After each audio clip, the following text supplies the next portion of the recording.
osnaživanje jedinstva između srpskog naroda u Srbiji i Republici Srpskoj. Uz našu trobojku ide ponos Nišara, Deligrada, Kumanova, Miloša, Đorđa, Aleksandra, Kolubare, Cera, Kajmakčalana, svih života datih za čuvanje slobode.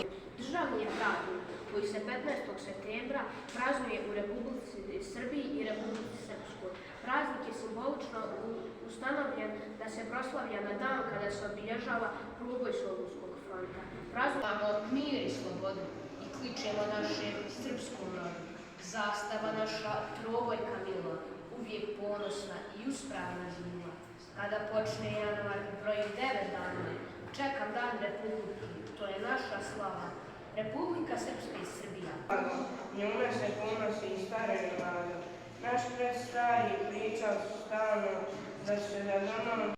Jedne noći hladno, zima kad je bila, srpska zastava je sve na noge digla. Bitka se bila, zastava se vila, momci su se borili, zastava osvojili.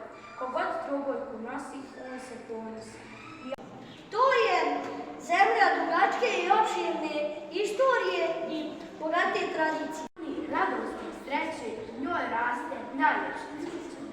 Svakog 9. januara rođendan slavi, to zna svaki Srbin pravi. Naša trobojka bit će vječna. Neka živi srpsko jedinstvo, naša sloboda, naša crveno-plavo-bijela trobojka.